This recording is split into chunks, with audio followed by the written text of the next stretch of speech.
Olá, meu nome é Maria Paula Calincambi, eu sou nutricionista, e hoje eu trouxe uma novidade para vocês. Então, eu trouxe um curso chamado Trilhas de Sucesso na Nutrição Bariátrica para Pacientes e Familiares. Esse tema, para mim, é bastante especial, porque eu percebo, dentro da minha prática clínica, como é importante essa integração, é importante as pessoas terem informações que possam lhe ajudar no dia a dia, seja os pacientes que estão operados, seja os seus familiares, que precisam também saber dos cuidados necessários para fazer tudo o que é necessário para que esse paciente seja realmente bem-sucedido no seu tratamento. Mas antes de tudo, eu quero me apresentar. Meu nome é Maria Paula Carlincambi, eu sou nutricionista, sou formada pela Universidade Federal do Paraná e me formei em 1997. E em 98 eu ingressei numa especialização em nutrição clínica, onde a gente verifica, atende pacientes de todas as áreas na parte clínica em si.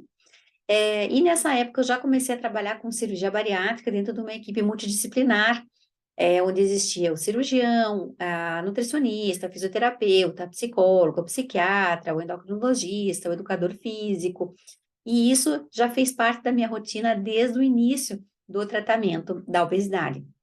E isso que me fascina, é saber que a obesidade, ela é uma doença com multifacetas e que é impossível você tratá-la sozinha. Você precisa de um time de profissionais que estejam afinados para que a gente consiga ter um resultado satisfatório. Já em 98 eu terminei minha especialização e já emendei num mestrado. No meu mestrado, eu estudei sobre qualidade de vida dos pacientes. E, para minha surpresa, minha alegria, na nossa conclusão, nós percebemos que os pacientes tinham uma melhora incrível na qualidade de vida, seja no aspecto profissional, pessoal, e isso nos motivava cada vez mais a atuar nessa área, principalmente porque ela era nova, ninguém sabia do tema com profundidade, né? Nós todos fomos aprendendo no início, porque nós começamos com a cirurgia bariátrica no Brasil em 98, e tinham vários centros no Brasil nesse momento, Rio, São Paulo, Curitiba, eu aqui em Curitiba, e nós fomos nos juntando e fomos criando os nossos métodos de trabalho, as nossas fontes de informação, escrevendo capítulos de livro, dando aulas no país todo. Eu escrevi um livro depois sobre isso, e nós acabamos, assim, nos familiarizando com o tema com o passar dos anos. Então, é um tema fascinante e que eu gostaria que todos vocês aproveitassem bastante. Nós vamos ter um momento de interação na aula, ao vivo, né? Isso também vai ser bastante legal. Então, eu atuo em nutrição bariátrica desde 98, como eu expliquei para vocês. Lá não existia nada, não existia nenhuma referência, nós estávamos, na verdade, à mercê, tentando criar referências, porque nós tínhamos apenas um caminho, que era as cirurgias realizadas para o tratamento de câncer, por exemplo, gástrico, onde fazia-se realmente restrições de algumas partes do estômago e que nós tínhamos esse caminho a seguir como uma forma de tratar esse paciente. E à medida que o tratamento foi evoluindo, que as equipes foram se sedimentando em conhecimentos, aqui no Brasil e fora daqui, nós fomos investindo, né, em mais conhecimento. Então, eu fiz o mestrado em Engenharia de Conhecimento dentro da Universidade Federal de Santa Catarina, depois eu fiz um doutorado em Medicina Interna, aqui na Universidade Federal do Paraná, e dentro da minha tese eu tratei sobre dietas de moda, né? Uma dieta de moda que era dieta Atkins versus dieta equilibrada, né? E nós concluímos com a graça de Deus que a dieta equilibrada é sempre melhor.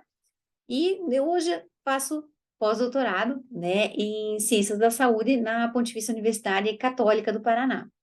Eu nunca parei de estudar, porque realmente para mim é uma coisa que é importante. Eu vejo o estudo como uma forma de oferecer um bom tratamento para o paciente na minha consulta, e também é uma forma de nos dar segurança, né, de você realmente fazer aquilo com propriedade, né?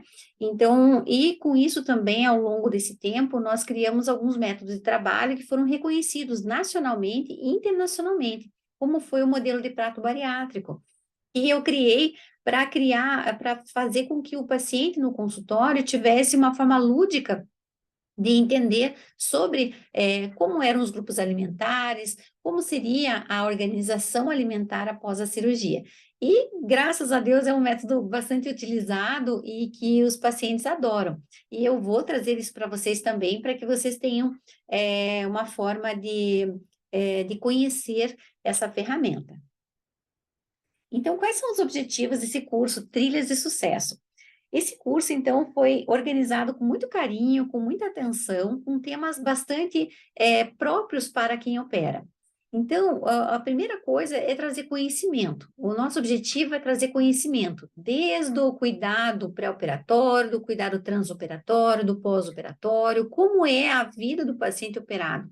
Quem tem indicação para essa cirurgia? Como é essa cirurgia? O que eu devo fazer quando eu decido pela cirurgia? Então, é trazer conhecimento. Além disso, é trazer integração, porque a integração faz parte, e principalmente nas aulas ao vivo, eu quero muito que vocês tragam dúvidas, que vocês busquem tirar todas as suas dúvidas, porque isso é importante, até para que vocês também propaguem boas informações. Isso é importante. O entendimento. Eu quero que todos saiam daqui realmente levando uma bagagem sobre o tema com propriedade. Né? Então, que vocês possam ajudar um familiar, que vocês possam ajudar um vizinho, isso vai ser para mim gratificante. Então, esse é o meu objetivo aqui com esse curso de Trilhas de Sucesso. Então, primeiro, nada melhor do que entender o que é a obesidade. A obesidade ela é uma doença, primeira coisa, é uma doença, ponto. A gente precisa entender isso e esquecer qualquer tipo de preconceito que possa haver com uma pessoa que seja portadora da obesidade. Hoje nós temos muitos movimentos já seriamente formados para realmente mudar esse cenário. Porque ao longo desse tempo todo, eu já chorei muito com pacientes, sabe?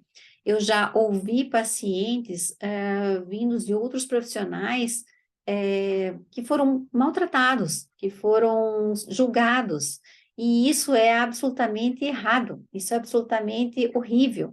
Por quê? Porque a obesidade, ela é uma doença insidiosa, ela é grave, ela é altamente inflamatória e ela é de difícil controle. E ela é caracterizada pelo acúmulo de gordura corporal.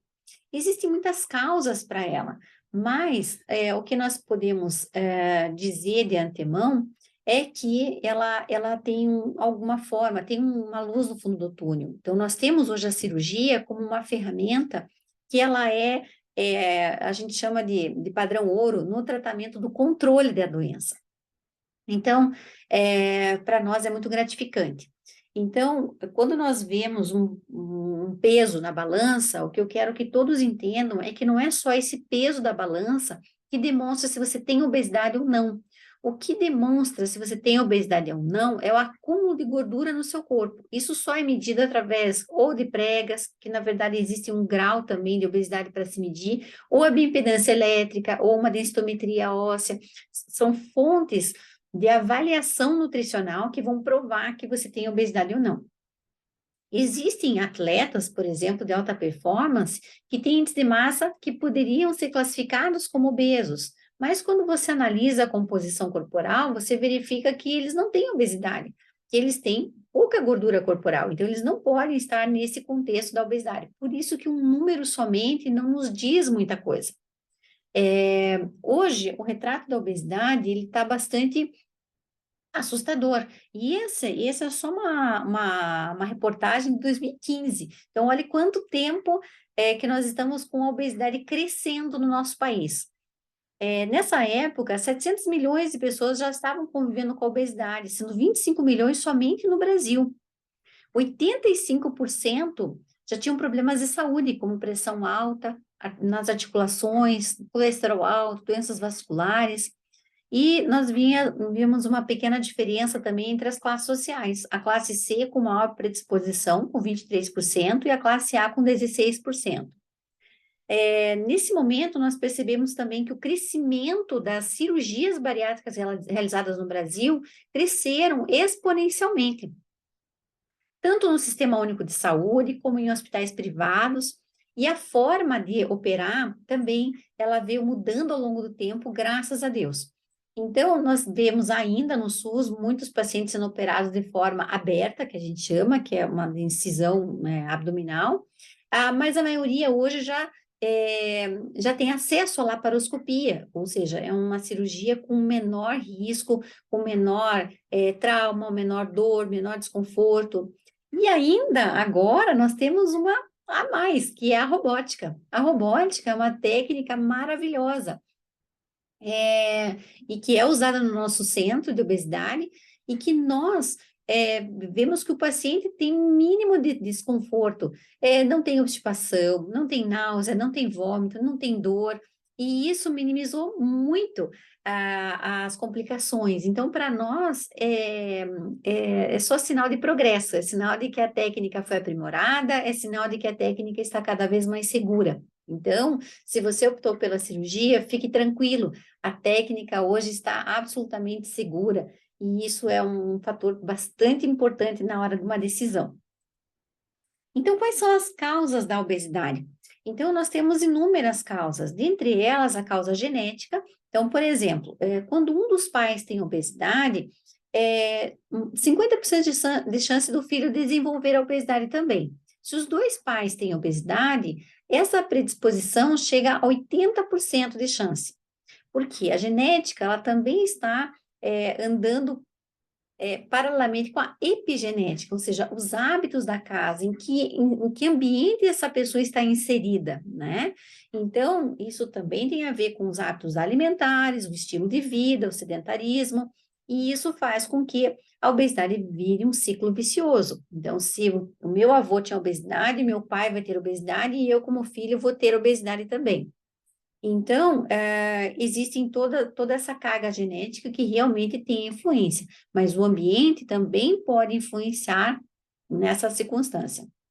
Então, nós percebemos que no Brasil o sobrepeso está maior entre os homens do que entre as mulheres, só que as mulheres procuram mais os serviços de saúde do que os homens.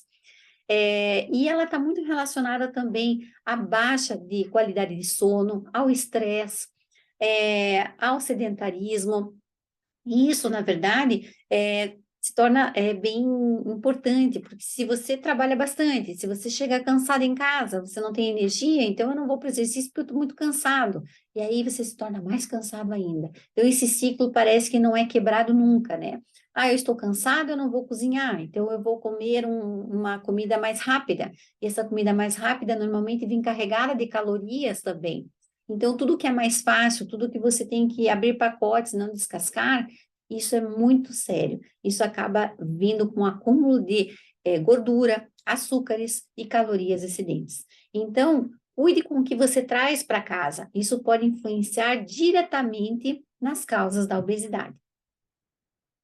Aqui existem os tratamentos. Então, depois nós vamos ver minuciosamente ao longo do curso, né? Mas eu quero dar um panorama geral. Então, dentre os tratamentos, nós usamos essa pirâmide da obesidade. A base dela sempre é a alimentação. Então, a alimentação, ela está em todos os outros tratamentos que estão propostos para a obesidade. Então, o tratamento clínico, ele está diretamente ligado à alimentação. O tratamento comportamental dietético, totalmente ligado à alimentação. O medicamentoso, também ele não pode caminhar sozinho, sem alimentação. E o cirúrgico, muito menos. Então, a alimentação e nutrição, ela passa a ser um pilar, uma base do sucesso do tratamento desse paciente. Porque tudo está envolvido de mudanças comportamentais, né? E, então, as mudanças de comportamento, elas devem começar desde antes da cirurgia. Se a tua posição é optar pela cirurgia, você precisa começar no momento que você vai fazer a sua consulta, já pensando nessas importantes e sensíveis mudanças que vão existir na sua vida após o tratamento. O uso de medicamentos, veja, eu acho incrível e eu acho que isso eu preciso compartilhar com vocês. Quando eu pergunto nas minhas consultas se o paciente já fez tratamentos anteriores ao tratamento cirúrgico, por exemplo, se ele chega já imbuído da cirurgia bariátrica, né, motivado a fazer a cirurgia, por acaso você fez outros tratamentos? A intenção da pergunta não é julgar. A questão da pergunta é fazer com que você entenda que o medicamento faz parte da cirurgia, faz parte do tratamento da obesidade. Então, muitas pessoas passam a achar que emagreceram porque usaram algum medicamento. E depois que pararam de tomar o medicamento, engordaram o dobro. Então, entenda uma coisa, eu vou fazer uma analogia muito simples. Você tem hipertensão, pressão alta, e o seu cardiologista lhe dá um remédio para baixar a pressão. E você diz, eu acho que eu não vou tomar o remédio, porque o remédio vai me fazer mal. Você não consegue baixar a sua pressão. Então, da mesma forma, a obesidade. Se você pensa em medicamentos regulamentados pela Anvisa, medicamentos sérios, que são realmente indicados por um médico competente, que entenda da área, tá tudo ok. O medicamento faz parte do tratamento, gente. O que não está correto é usar medicamentos que são, assim, de origem duvidosa, com componentes que, infelizmente, você não sabe o que tem lá dentro, né? E que não são regulamentados. E isso realmente é perigoso e não deve ser feito de jeito nenhum. Agora, medicamentos que sejam regulamentados e que estejam no rol, do tratamento da obesidade, muito bem, você tentou. E o tratamento da cirurgia bariátrica, ele vem como o mais importante, na verdade, porque ele passa a ser o mais efetivo no controle da doença. Então, nós vamos ver no decorrer do curso sobre as técnicas existentes e como a cirurgia vai influenciar a sua vida como um todo. Para quem ela é indicada? Então, isso é importante. Então, hoje nós temos já uma situação assim. Quando você tem um índice de massa acima de 40, associado lá com aquele percentual de gordura alto, que nós fazemos no consultório através da bioimpedância. Todas as pessoas com índice de massa acima de 40, com percentual de gordura alto para a faixa etária, têm indicação cirúrgica. Pacientes com índice de massa acima de 35, com alguma doença associada, como pressão alta, diabetes, ela acaba tendo, na verdade, indicação cirúrgica também, mas com doenças associadas. E acima de 30, quando o paciente tem diabetes tipo 2, a menos de 10 anos e mais idade entre 30 e 70. Isso já é um critério para a cirurgia também. Então, o grau 2 e 3 tem indicação cirúrgica, né? E os demais, sobrepeso, grau 1, normalmente eles vão para o tratamento clínico, que muitas vezes pode envolver também o uso do balão intragástrico. Então, quais são as doenças associadas mais comuns para a indicação cirúrgica? Dores articulares, excesso de colesterol, excesso de ácido úrico, excesso de triglicerídeos, refluxo, que fazem com que o paciente não consiga nem dormir direito, porque volta todo o conteúdo, apneia, hipotireoidismo, excesso pedra na vesícula, que é a colelitíase, esteatose hepática, que é a gordura no fígado. Ela também, o único tratamento eficaz para a gordura no fígado é a perda de peso. E vocês vão ver como a gente faz esse preparo. Então, nós precisamos pensar que algumas doenças associadas podem ser responsáveis, né, pela indicação cirúrgica. Então, quando você tem a obesidade, você tem risco de ter essas comorbidades, da mesma forma que essas comorbidades podem virar uma indicação cirúrgica. Então, um risco de um infarto, de um derrame, da pressão alta, da apneia, do diabetes, muitos tipos de câncer estão ligados ao aumento de peso, a própria gordura no fígado, a pedra na vesícula, nos rins, a gastrite, problemas nas articulações, tudo isso passa a ser um risco quando você tem obesidade. Então, uma coisa puxa a outra. Então, quando nós falamos nessa primeira aula, a primeira coisa que eu gostaria é que cada um refletisse aqui. Por que você escolheu a cirurgia bariátrica? Qual é o seu maior objetivo? Por que eu quero que você entenda isso? Porque hoje a cirurgia, ela está indicada até para jovens acima de 16 anos.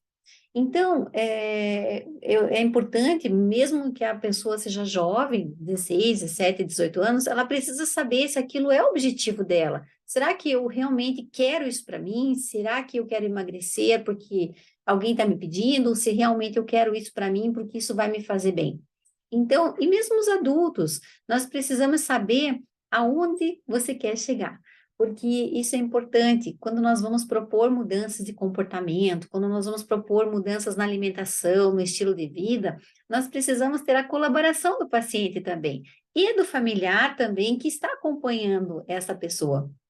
Mas qualquer coisa que nós vamos fazer na vida, vocês vão lembrar disso, tem que entrar no seu coração. Então, uma vez que entra no seu coração, eu estou decidida. Eu quero fazer a cirurgia, eu quero melhorar minha saúde, eu quero ter condições de cuidar dos meus filhos, eu quero ter uma longevidade. E isso tudo pode ser determinante para o teu sucesso pós-operatório. Saber para onde ir, porque nenhum vento sopra a favor de quem não sabe onde quer ir. Então, isso é uma reflexão para que vocês vejam o que vocês querem com a cirurgia, o que vocês buscam com a cirurgia e também o que vocês buscam com a equipe que está lhe atendendo, né?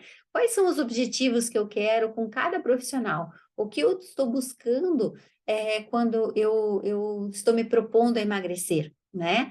Então, são reflexões simples, mas que são verdadeiras. E eu quero que vocês fiquem com essa reflexão agora nessa primeira aula.